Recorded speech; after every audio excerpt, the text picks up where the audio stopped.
All right, we are back with the great Ian Campbell, and he is the proprietor of the Partimenti Workshop. This is his second time coming on the show, and he's here to talk about the Partimenti Workshop that he started. And it's been a little while since we last chatted. It was a really great conversation. I loved the first time we had a chat, and yeah, I just wanted to continue the conversation. Ian, welcome back to the show. Thanks, Nikhil. Thanks so much for having me. It's really great to be back with you. Yeah, so what's been up since the last time we spoke? So what's been up? So we spoke about this time last year. And so last winter, I ran the Partimenti Workshop, which was really successful. I was really happy um, because I see, and um, sort of the possibilities of when you learn Partimento. Um, there's so much possibility, and there's so much creativity that's just bubbling there under the surface. Um, and it was so cool to walk with the 10 participants that I had in the workshop Mm-hmm. and just watch their discoveries. And I would get emails. I just heard this sequence in this piece of music that I was listening to. Or they would compose little fragments, and it was just so cool. Or I'd get recordings of them playing that were um, really amazing to just listen to, sort of that they were improvising and creating using the different bass lines. Um, and then I've sort of been on a journey myself with Partimenti. I've um, really worked on how I've been teaching Partimenti, and that's really changed. That's really changed the way I've approached Partimenti. Um, because Partimenti is it's an old thing. I tell this to all my students. It's an old thing, but it's a really new thing. That we don't have a backlog of people who have been teaching Partimenti for their whole lives, and teachers who have been teaching people previous generations. We're all kind of figuring it out at the same time. So in the last year, the way that I've taught Partimenti has really changed. That's great. It's so true that everyone is, even the teachers are always refining and developing and making that knowledge more immediate and more natural and more quick. And it takes time, right? You would agree. It's something that takes time. But then again, you are very experienced. You've known about it like since it came out in 2012. So it's not your first rodeo with this. So can you talk about the Partimenti workshop in detail? So it's going to start at the end of January, right? So So tell yeah, me we're tell me starting with about the logistics, what you get when you sign up, yeah. how it's run and that sort of thing. So it's a 28 session workshop. We do 2 sessions a week over a series of 14 weeks, starting at the end of January. Um, we are working in 3 blocks. So the first block is um, bass lines that I've composed, and I'm working on a Partimenti book, and this is going to sort of all feed into this. Um, and it's inspired by, I don't know if any of you have spent time looking at the um, Durante Regola bass lines. So they're just really short. Mm. Some of them are 3 notes, some of them are 4 note bass lines um, that you can access at partimenti.org. Um, so I was sort of I was teaching Partimenti, and it was a little more theory based. Um, here's a little bit of the rule of the octave, and I'm gonna show you what intervals go above the bass line. And what's really developed for me in the last couple of years is or the last couple of months, is I've started teaching almost exclusively by ear to get people started. So that first block, I'm going to teach you all the Partimenti rules. Um, in about 12 sessions, we're going to work on the rule of the octave. We're going to work on a whole bunch of sequences. We're going to work on cadences. And we're going to do it by ear. And then there's going to be written material that supports that. So when we're not in the workshop, when we're not face to face, you will have something that will support you, and it will be sort of using the same vocabulary and the same approach that I'm using in the workshop. And it's really I think it's just about circling around and trying to memorize all the intervals that a possible baseline has, and figuring out how all these things come together, and singing and playing and doing a lot of getting your intuition about how all the rules work. The next block will be exploring some classical Partimenti. So we'll be looking at Fenaroli, Zingarelli, Durante. We're going to be looking at some of the Handel bass lines, which I really love. And then the third portion of the workshop, I'm really excited about. So we're going to be, first thing we're going to do is we're going to take a catalog of all the stuff that we have learned. So we're going to take a catalog of all the sequences, we're going to take a catalog of all the cadences, and we're going to take a catalog of the rule of the octave, and all the variations that we'll learn on the rule of the octave. And then we're going to compose a figuration prelude. So a figuration prelude is a really simple but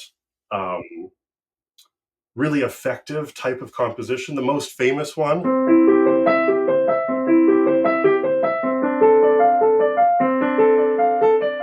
is the C major prelude from the Well-Tempered Clavier, Book 1. And it's basically a figuration that stays the same for most of the composition, that changes over a harmony. And it adapts to the harmony as it goes. And what we're going to do is we're going to take a really modular approach. We're going to maybe start with a cadence at the beginning. We're going to have a sequence in the middle. Maybe we'll have a pedal point after that. And then we'll get back to the home key, maybe using another sequence. And what we'll do is we will probably semi-compose, improvise 20 to 30 versions of your figuration prelude. And so we'll come at this composition process from a place of abundance. We've got all this stuff that we've studied through the workshop, and we're going to work through it all really quickly. We're going to just churn through it, and you're just going to pick your favorite. Which sequence is my favorite? And we're going to plop it into the figuration prelude, and then we're going to develop some figuration to go on top of it. And then once you have composed the figuration prelude, I've got a fabulous pianist. Her name is Maddie Hildebrand, Dr. Maddie Hildebrand, and she is going to record all of the preludes in studio, and they're going to sound fabulous, and you're going to get a fabulous recording of your work afterwards. So you're going to go right through the whole process of learning all the rules, working with them, playing with them, and then making something a little more concrete where you have to make some decisions. And then that's going to go through to the process of someone else interpreting your work, and then you get that back through a recording. So this is 14 weeks online, right? So you can be Online. anywhere in the world. And so is that what, the end of January, basically, till my math is not that great. End of May. Okay, great. So now there's always a question of like how much you can learn in 14 weeks. Like, how intense is this?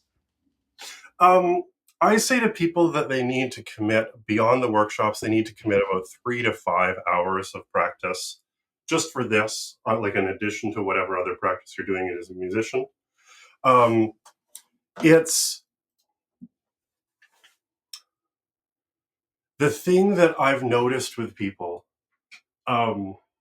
is that it kind of becomes, when they really engage with it deeply, especially at the beginning, it's really hard because they're approaching music really differently than they're used to approaching music. But then they sort of get the bug. And each week I feed them a little more patterns in another sequence, and a little bit more of the rule of the octave, and maybe another cadence. And the approach that I take is, like, I watch my kids play. I have 2 kids that are 4 and 6. And I watch them play, and they're inventive and they're creative, and it's amazing. And I want to help grown-ups experiment that way with music. So it becomes really fun, and it becomes really playful. And it doesn't feel like, I remember practicing in school and you just sort of feel like this feels like drudgery. And I've got to practice like another hour. Okay, I can do it. But when practicing, when the materials feel playful, I think your brain is so much more ready to lap that stuff up. It's also, these patterns are part and parcel of music that we listen to, that we play every day. And you're tying in. So we're learning this Partimenti rule. We're learning the rule of the octave, maybe scale degrees 1, 2, and 3. You've heard that 1,000 times. You've heard that more than 1,000 times. And so we're pulling that in through singing and playing, through learning all the intervals, through transposing it to a bunch of keys. We're tapping into our intuition of that that pattern that we already know and have listened to and have played a bunch of times. So I've really noticed an amazing learning curve with the students who have participated in the workshop and the students who I've worked with privately, who, you sort of think about it and it's like, how much can I pack into 14 weeks? But we're making a ton of connections with theory you already know and music you already know. And we're just going to bring that out and we're just going to start playing with it. Yeah. Yeah, great. I have a question about so you teach, you said that you were teaching this more by ear, right? And it's starting to be more of ear. So in the live Zoom workshops, how do you translate that for a student who's perhaps not so, they don't have that much vocabulary, or if they do, it's putting that into something creative right away, getting that muscle going. Totally. I was just talking to a prospective student who's decided to take the workshop a couple days ago, and I'd worked with her a few years ago, and I said, I've got to warn you, I'm teaching this differently. I'm teaching this mostly by ear. And she sort of gasped. And I said, but let me explain. So the very first bass line we're going to work on is this. I'm in G major if you're playing along at home.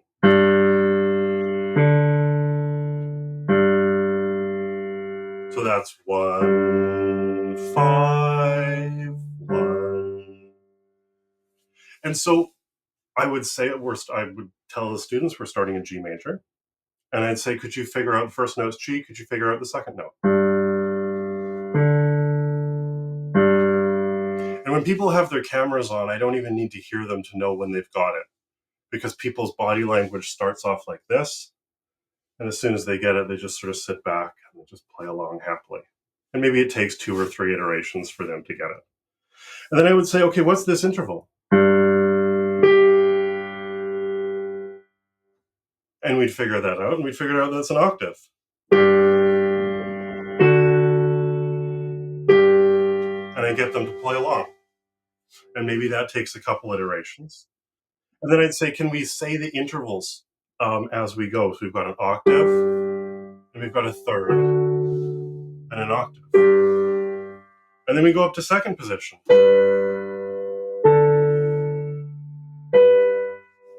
And we'd follow along, and we'd figure out that's a third, a fifth, and a third. And then I might say, okay, let's take a break. I won't play anything. And I want you to find some way of combining those 2 lines.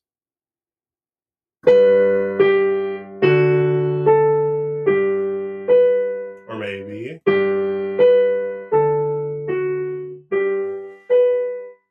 So just with those 2 little parameters of first position line and a second position line, they're already improvising something and creating something. And then we'd add another line. We'd go to third position. We'd figure out that's a fifth, an octave, and a fifth. And now you've got even more vocabulary. And I'd soon ask them to improvise using those intervals. And then we'll slowly build that up. We'll start with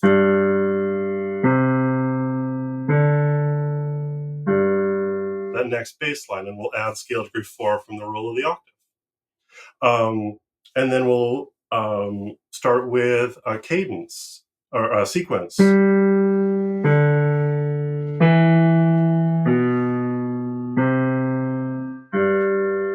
we'd follow along with the bass, and I would teach the voices one by one.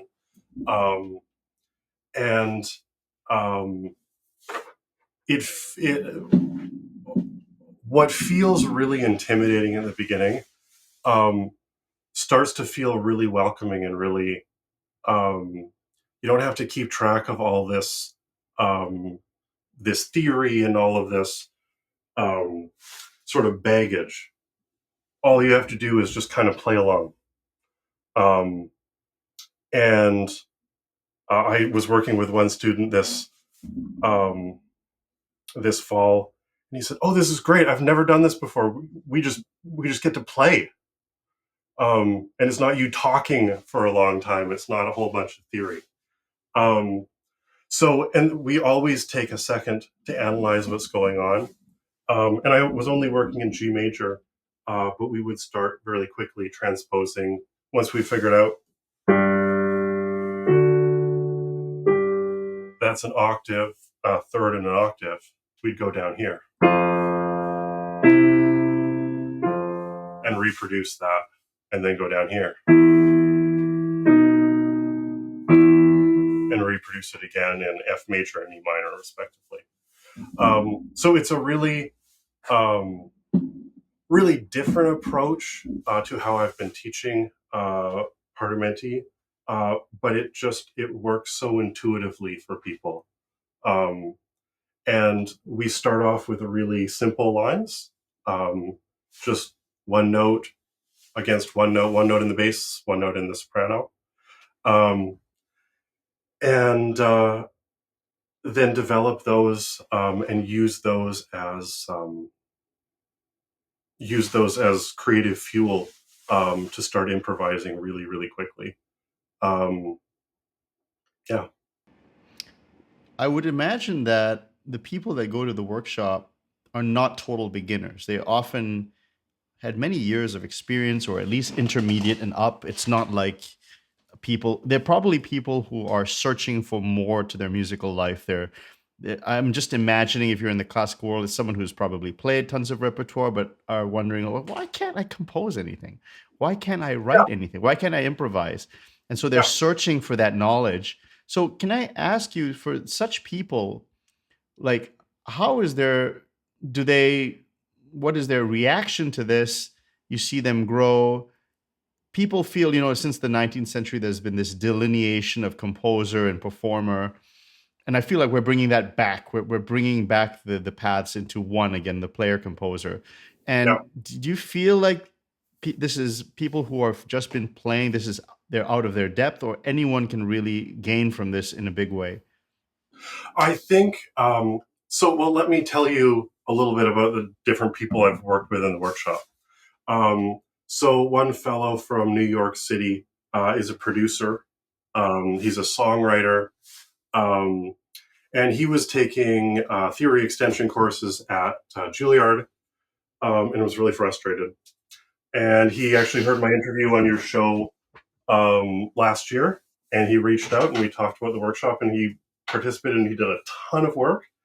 And he says, "I think I've jumped ahead like 3 years of understanding in the span of 14 weeks. Because all of a sudden, the way that he was used to, he plays the guitar, he plays the piano, he's used to experimenting, he's used to songwriting, but he'd never experienced that kind of teaching in classical music. And he emailed me and he said, I was working on this gospel sounding song, and I'm realizing there's all this rule of the octave stuff in gospel music. And I was just able to sort of go to the piano, and I realized I was doing all of these same voicings that I was using from the rule of the octave as I was playing this gospel tune that I was writing. And then there's another woman who is a teacher I think she's in Massachusetts or Pennsylvania. I can't remember. And she teaches piano class in high school. So these kids are in high school. They've never played the piano before, so they're real beginners. And she was interested in Partimenti to help teach them, so it wasn't sort of the drudgery of learning to read a score, and we're going to play this little piece and we're all going to sort of be siloed off. And so she came back and she said, I just wanted to try something. I just did it. I didn't really have a plan. And so she taught them.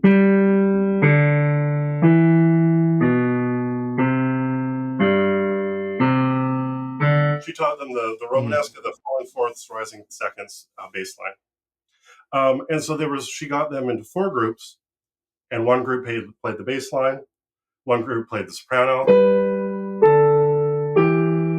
one group played the alto, and one group played the tenor. And she said by the end of the class, these totally inexperienced pianists were improvising, and they were playing all sorts of different pop songs that use that bass line. So I'm working with a bunch of really high-level pianists who have either master's degrees or doctorates in the piano, and they've performed repertoire that's frighteningly intimidating. And they have the biggest struggle because they are used to being told what notes to play when. And they're used to finding musicality out of the score. And all of a sudden, they need to find their own musicality, creating a melody that's of their own creation.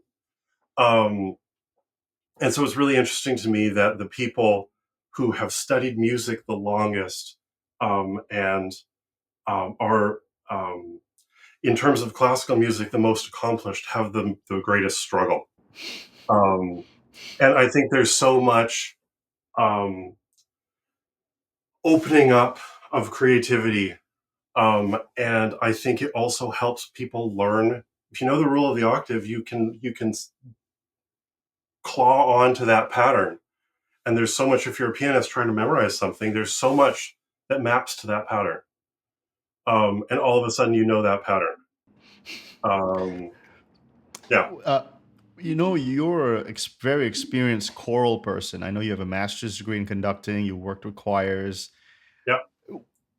What's the rule of the octave like in a choral setting? And just speaking of like the repertoire or people taking different parts, the voice leading relating to the rule of the octave. Well, so I like to say that classical music is drenched in the rule of the octave. Because, well, it is.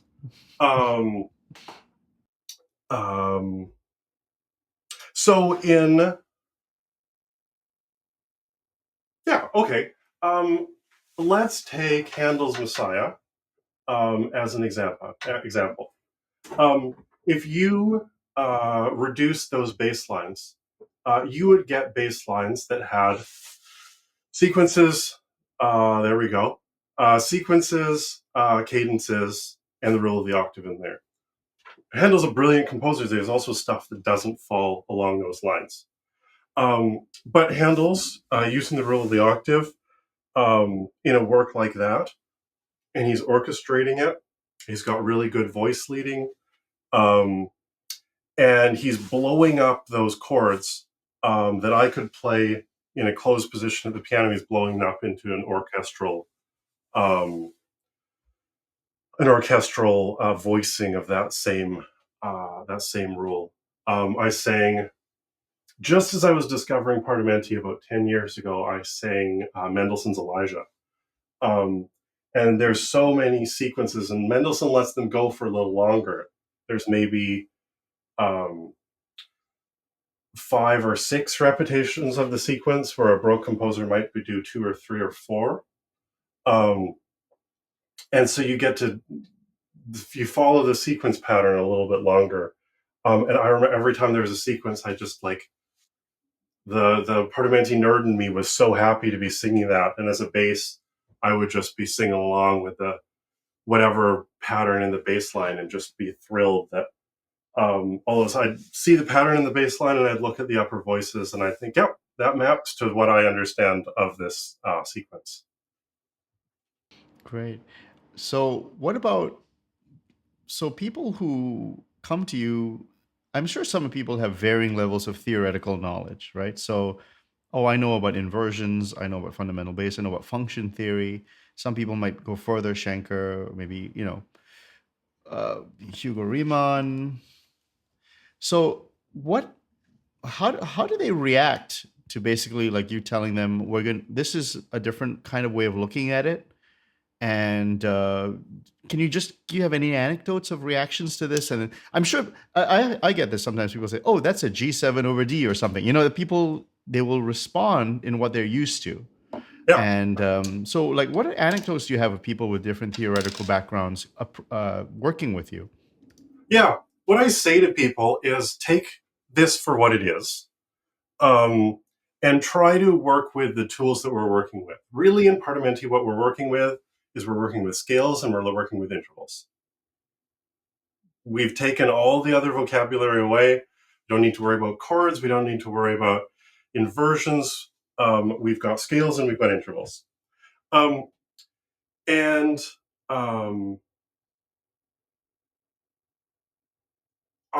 people think, oh, well, we can't do that without all this other stuff. And to them, I say, well, let's try and let's see, because I know you'll be able to do it.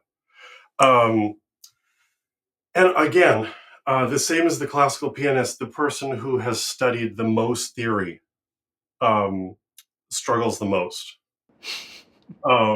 because you have to. If you go in and sort of say, I've done a lot of theory, but I'm just going to take this at face value, then you won't struggle as much. But the person who wants to take all their theory and apply it and just pile it on to Partimento struggles, because while everything matches up, I'm going to get you to do some stuff that you might not be able to explain really readily through Schenker or through. Can you give an example of that? Has a student like tried to apply something that when you say applying so much stuff on it, could you give an example? So, okay, a really good example is actually just that simple cadence that I was playing earlier.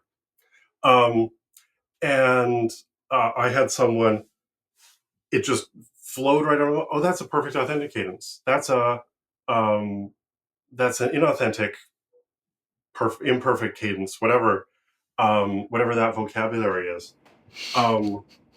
And what I want students to do is I want students to listen for how they think this cadence feels really close to me. It feels really done.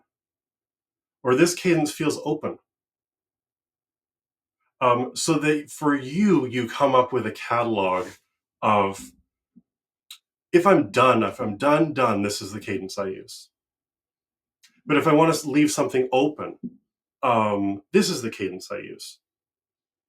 And we'll experiment and we'll look at all the different ways you can leave a cadence open, so that maybe it's sort of for the middle of a piece, or really close a cadence, so it's at the end of the piece. And applying those labels after the fact can be really helpful, because it helps you tie in all the knowledge you have. If you've done an undergraduate degree or been at a conservatory, you've probably found these labels, and you've probably gone through scores and thought, this is a perfect authentic cadence at the end of my Beethoven sonata or whatever. And it's really good to tie that into the knowledge that you're working through in Partimenti. But Partimenti is asking you a different question. It's asking you to use your ears and your musical intuition, rather than saying, well, someone in a book told me that this is the perfect authentic cadence, and it does this and this and this, versus I hear it doing this, and my musical intuition tells me that this cadence is really done, versus my musical intuition tells me that this cadence is still open, and in an eighth note, we're just going to keep moving. And there's going to be more music that unfolds after this cadence. So I think Partimenti is asking a different question than a lot of the knowledge that you get out of theory books. Because it's asking you to be creative, and it's asking you to reflect for yourself, versus the theory books where they're telling you, some very accomplished musician, Schenker, is saying, here's my theory about how this all works. And which is great, but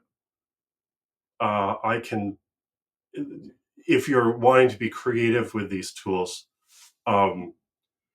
you may not want to follow those rules or follow those guidelines that those theorists are saying, and that's totally fine. Do you want to talk about the book you're writing? And of course, a book is quite an undertaking always. And what are you aiming to achieve with the book, and who are you seeking to help with the book? So the book is really what I described. It's those little bass lines.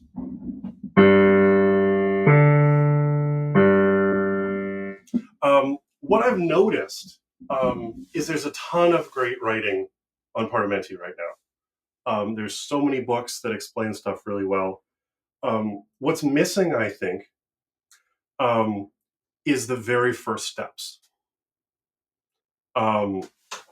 So for my students, the very first step that we do is that 1-5-1 bass line. We learn to improvise over that. We learn to compose with that. We take apart all the intervals, and then slowly adding the different rules of the rule of the octave, and the different sequences. I started with Italian Partimenti out of the Ferno treatise.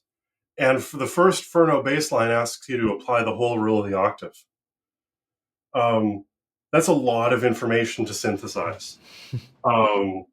And I was sort of able to figure it out. And it took me, those first 3 bass lines took me a really long time to parse. And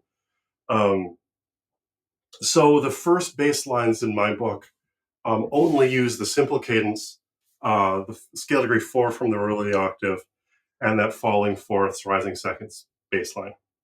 And so you just have to figure out, you take the bass line and you apply those different rules to those different portions. And then we fold in a couple other rules. We fold in suspensions, and we keep adding to the number of rules. So the book is intended as a first step into Partimento.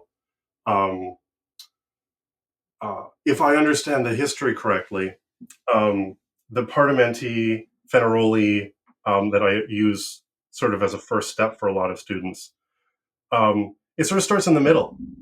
You have to know how to be in a couple keys in a different bass line. You have to know the whole rule of the octave.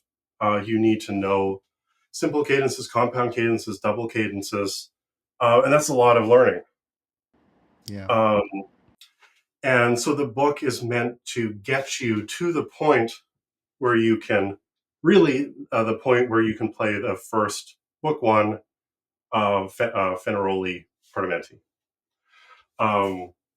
And so it's the same. It's really the same material that we'll be working through in the first 12 weeks of the Partimenti Workshop.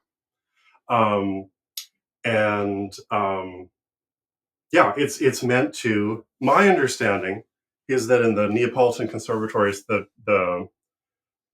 teachers would give students bass lines on chalkboards. And there's a whole, and I bet you they do it just like I do for many of my students. They just, here's a 1-5-1, 1-4-5-1 bass line. And they just sort of improvise them because they know them so well and so deeply. And all of those bass lines that were written down on those chalkboards, we have some records of that have gone into manuscripts that were written down on paper. But so many of those chalkboard bass lines are lost to time because they lasted the 4 hours that the exercise existed for. And then they did the next exercise and they had to erase the chalkboard.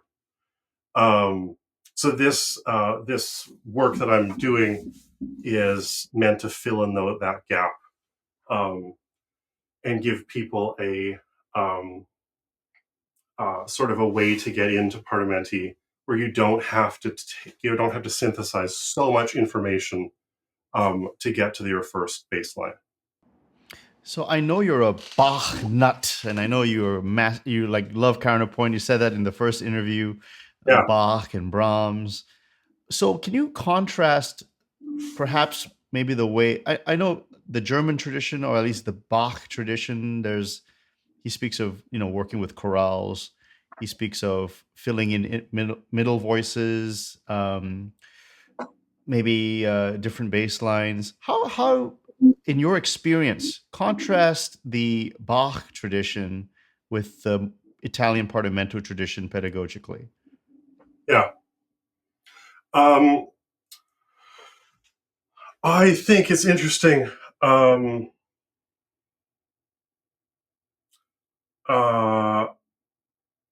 think Bach is a really bad Here we go. example. I love Bach's music. It's brilliant. He is by far my favorite composer. I've learned so much from him. But I think he's a really bad model because he's too good. Because I'm not composing music that's equivalent to Bach's music. I can't do it. And I think there's a ton to be learned from Bach. But I think looking at lesser composers who are not as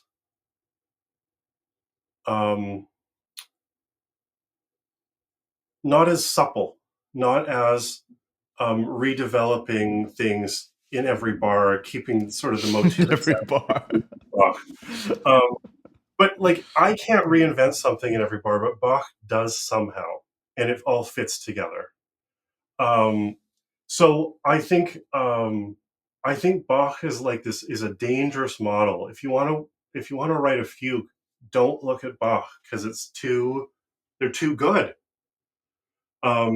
You need to write a whole bunch of fair to middling fugues before you can look at Bach as a model. Because his well-tempered clavier it's the pinnacle of fugue writing. I think the Bach tradition is, and there's so many textbooks that the goal is to write a Bach chorale. But I don't know how much, as a musician, being able to compose in an extended period of time a Bach chorale is a particularly helpful skill.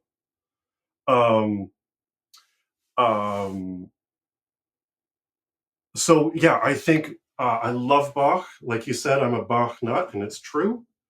But I just think he's a little bit dangerous as a model. I totally agree with what you said. I think Ewald said something like that. It's like, you have, well, not so much.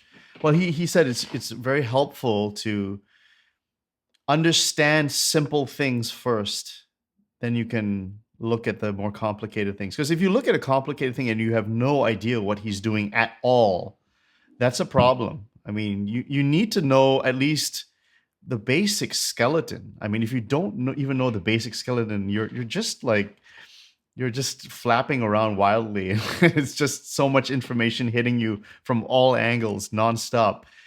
So it really helps to know the simple stuff really well, Yeah, and to go from there. And you can, if you're, I mean, every century produces somebody, of that about ability. I mean, yeah, it just, you, if you want to reach the pinnacle, then you can take it further. But you have to know the simple stuff well.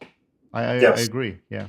yeah, yeah. Well, and I think about how long the kids in Naples or Bach with his um, family and with Buxtehude, and I think about how long and how practically they studied. They weren't doing written theory classes, and they weren't studying music history the way that we do. Um, they were looking at scores, and they were score reading, and they were learning to improvise, and they were practicing. Um, and Bach was learning how the organ worked. Bach was a really capable organ technician. Um, and so he knew the ins and outs of his instrument extraordinarily well. Um, and yeah, it's a hot take that I've heard from a number of people, and I'm getting more comfortable saying, um, He's a you bad can model. love, you can love, you can love him, but avoid modeling yourself off of him until you really, really, really um, have developed your skills. And it takes a decade to really get um, your skills up to a point where you can start modeling stuff off of Bach. Um, and but keep playing it, keep listening to it, um, and keep analyzing it. Just don't expect to use it as a model, that you can produce something of similar quality. Can Um, you talk about the difference as a model between his chorale works and his keyboard works? I think Professor Yerdigan's latest presentation, where he in fact said the same thing. He said people are taking his chorales as Partimenti realizations, and that's a bad idea. It's maybe the keyboard works are better because it's more melodic, but the chorales particularly are not suited. At least they're not really what the Neapolitan Partimenti are going for, which is this very florid, melodic sort of realization. yeah, if you look at um, I always struggle with this word, the intravolunture. Intavolature. Yeah. Um, they're look at the texture of them. They've got nothing to do with chorales. Um, and I often think of Partimenti um, sort of like a Domenico Scarlatti, if you're looking at piano repertoire, texture, pretty light texture. Um, and yeah, I think we get, for some reason, academia has taken the chorale as the model. And like, if you can write a good chorale, that's an accomplishment. But I don't think those bass lines are too dense. It's a different texture than what you can do at the keyboard. I am loath to disagree with Dr. Yerdigan, um, but I would even caution his keyboard music is brilliantly contrapuntal and melodic, um, and he's got so many layers going on, and there's so many motivic, rhythmic things that he's got going on. Now, It's to be fair, I it's don't know if he said that the keyboard works are the better model, but he certainly said the chorale is not a good template for the parliamentary I would realization. agree. A chorale is not a good thing, even if you're extracting the bass line. I tried this a couple times, and it moves too quickly. The bass lines are too slippery to use as models, um, and um, they're really a type of composition that you have to think out, um, because each line needs to be really melodic and moving and interesting, where you can't do that with your four fingers at the keyboard. Um, yeah, I would, and I think I hear this. I was just looking at the abstract for that presentation, and I wish I'd uh, listened to it, but I haven't. But I'm from what you're saying, I think he's saying that the keyboard models are a better model, but I don't think the keyboard works are a particularly great model. Um, Having played a bunch of suites and preludes and fugues, in this context, the preludes would be a better um, a better example. There's so many motivic and rhythmic things going on. You need to find a simpler model.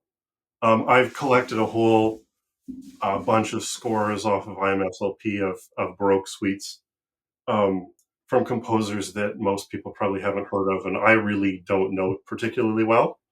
Um, and they're fair to middling pieces, but they make really great examples for students of here's what you could realize over a baseline, and you could produce something similar to this.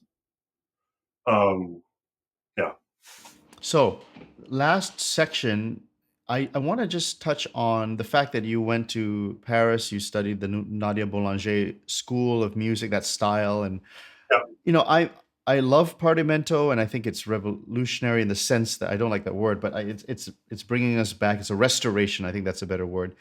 It's a restoration of old techniques. I wish it continued in a more like formal,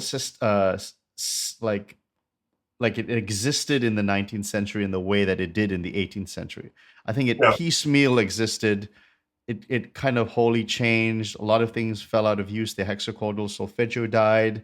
The Yeah. partimenti became more written. It became more of a theoretical exercise. It was not so improvised.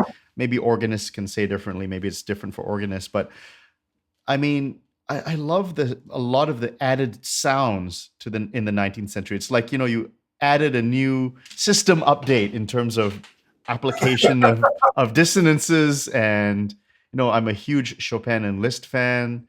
Yeah. I like what they did. I love Debussy. I love Ravel. So, what if you get someone who says to you, "Okay, that's great, Ian. You sold me on the 18th century and the late 17th century. You've really hit it on the head on how it all works. But I'm also very interested in composing in later styles. How is the Partimenti Workshop going to help me compose, you know, later music which is not 18th century?"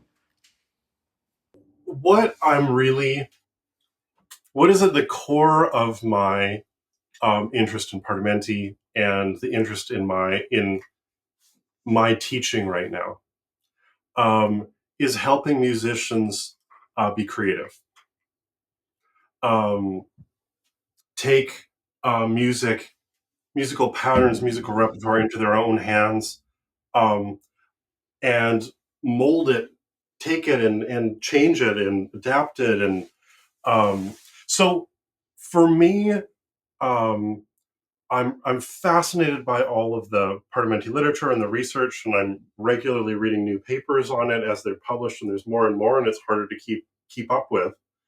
Um, but it's a means to an end. It's a means to helping people recast rules that they learned in harmony books and counterpoint books, and rules that they learned on paper and didn't really get when they were in music school, and things that they've seen in repertoire, but they don't know how to actually do them. It's a means to an end to start experimenting and playing and adapting and molding music in their own hands. And so, what I would say to you, if you are interested in Liszt and Chopin, Brahms, gosh, there's so much good music in that era.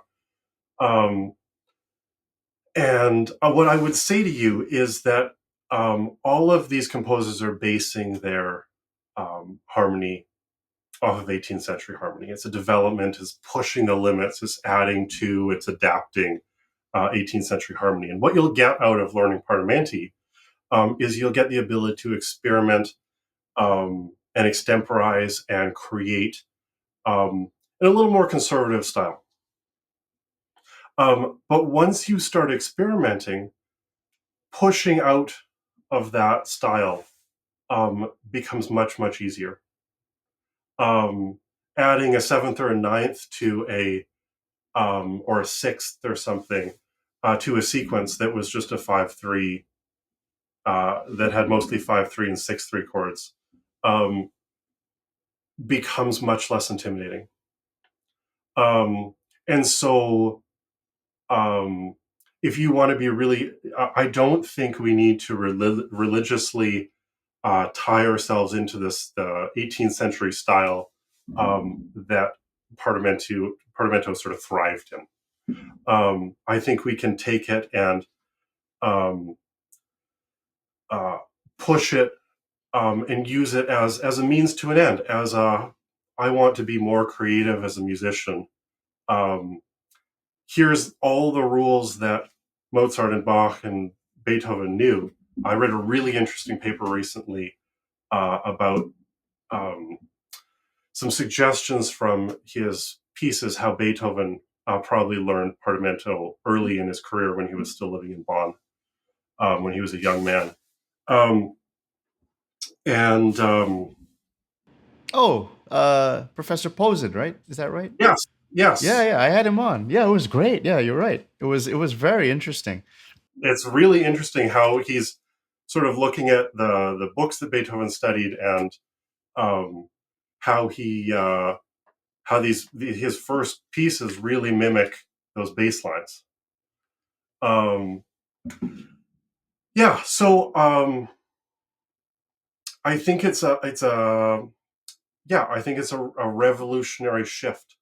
And I actually think the word revolution is appropriate. I think it's often used out of context, but a revolution is going back to something. Something's turning all the way around. Um, and we're in the 18th century. These musicians were so creative. Mozart was so creative. Beethoven was so creative. Bach was so creative. They were really capable musicians and really thoroughly trained. Um, that they were ridiculously good at their instruments, which is what, if you study the piano for a really long time, you become ridiculously good at the piano. Um, but they were also ridiculously good composers, and they were also ridiculously good improvisers. You wanted to be at a party where Brahms was, not because he was a great conversationalist, but because he might sit down at the piano and he might improvise something and create something spontaneously that you've never heard before. Um, um, I think it's a means to an end. I think it's a tool that I'm really working on promoting and trying to help people become more creative in their music making. Okay, final question. You are talking a lot about composition. Composition deals a lot with form, Mm, and I think that's a big question. I know that for instance, William Kaplan is very popular. Robert Yerdigan uses schema. yeah, Um, Form is huge, huge topic. I mean, you look at the Baroque, you have all these dance numbers. You look at the sonata form. You look at the 19th century, and you have these, tone poems and music that is kind of speaking using it's that whole divide, the new German music versus the absolute music. Form is such a huge topic in composition because where do you start? Where do you go? What's in between? How do you make it economical? How do you make it good? And what's mhm. too long, what's too short? So I'll leave the final question to you on answering this question about form. What's your perspective on this? So I think, um, I think Partimenti can teach us a lot about form because what we see in Partimenti is oftentimes it will start with a bit of a bass line, maybe 4, 6, 8 bars of bass line. And then the bass line will do something else. Maybe there's a scale mutation to another key. Um, and then it goes back. There's another scale mutation. It goes back to the first key and it repeats the bass line. And there you have a 3-part form. You've got an A, you've got a B, and you've got an A. So in realizing a partimento and seeing how, so there's the let's say the harmonic and contrapuntal patterns. You're also seeing, well, as I'm realizing this, I need to make a similar melody at the beginning and at the repetition of that bass line. And so you're learning something about form. Um, and you're learning something a little more naturally about form. Um,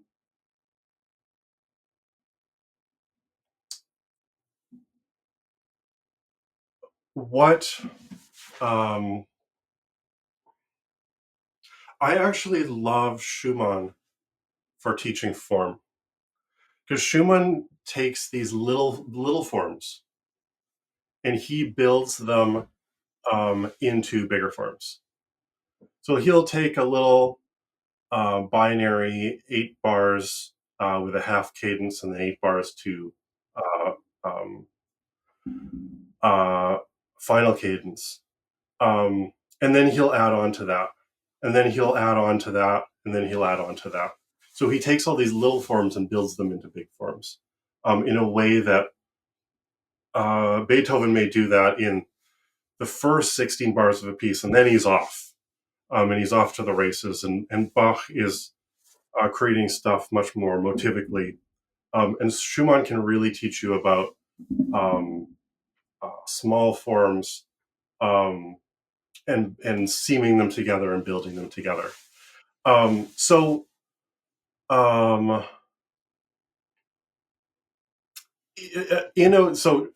the Schumann connection is in a way sort of the way that a Partimento is teaching you form. You're recognizing where the bass line is repeating and where the bass line is changing.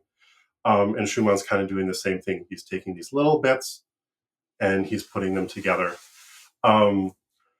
What I've realized, I've spent a lot of time with Kaplan's books, and they're really great for grad school. They're really good at taking something, analyzing it, and saying this is that. But I don't think as a creator, as an improviser, you can stick that closely to stuff, that closely to a model. And I think you need a little more freedom. And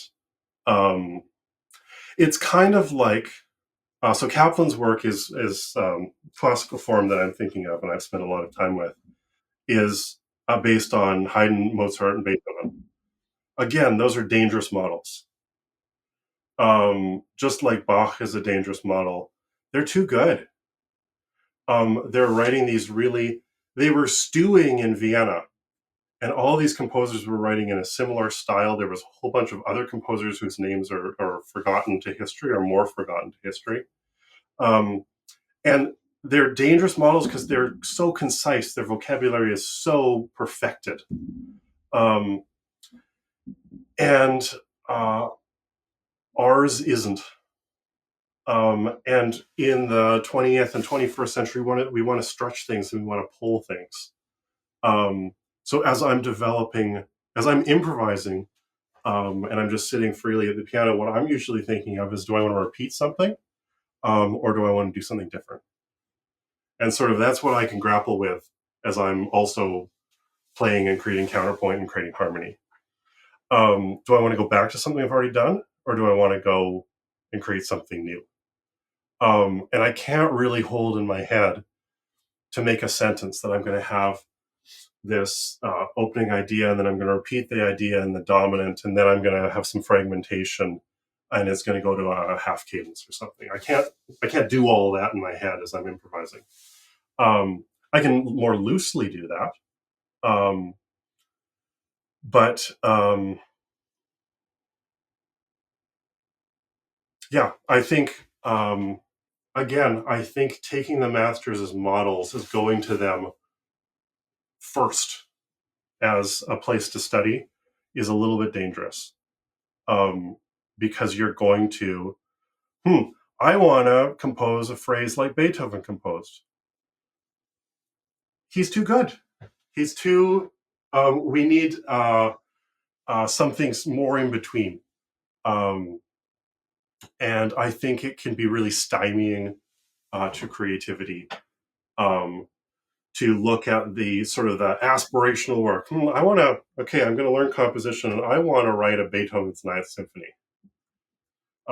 Even Beethoven took a whole career of learning and creating music before he wrote Beethoven's Ninth Symphony. and he wrote a ton of music before getting there. So yeah, there's a little bit on previous subjects, but I think it all ties in of keeping models reasonable, and yeah. You're a parent, I'm a parent. It's interesting. When my first boy was born, he's 5, and I had in the library the complete works of Shakespeare, the Odyssey, the Iliad. And I was like,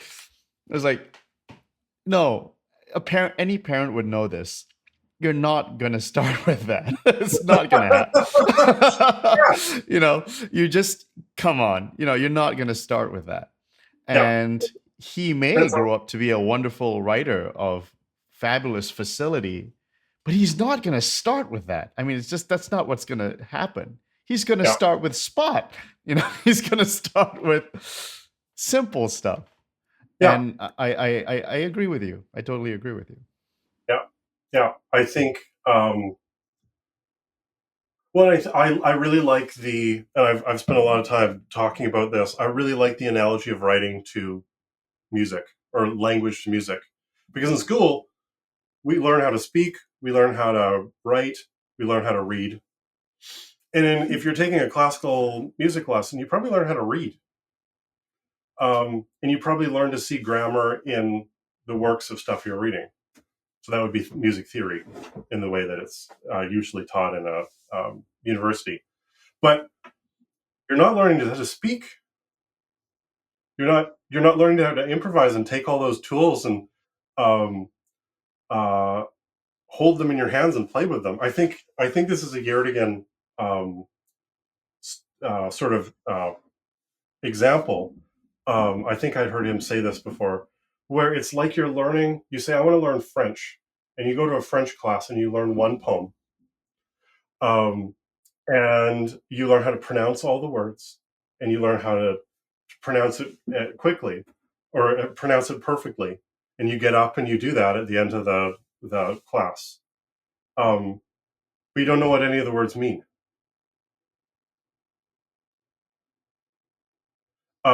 And I think we need to figure out what all these musical things mean. I think we need to hold dominance in our hands and feel the tension of what a dominant feels like as it gets longer and it gets longer, and you're stretching this dominant before it lands on its cadence. And I think we need to know how that feels, and the tension that you can create with that.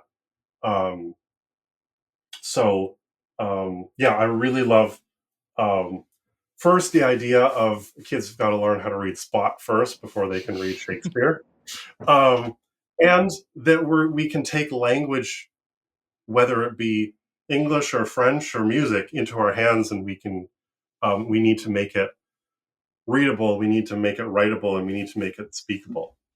And I think Partimenti really, really does that.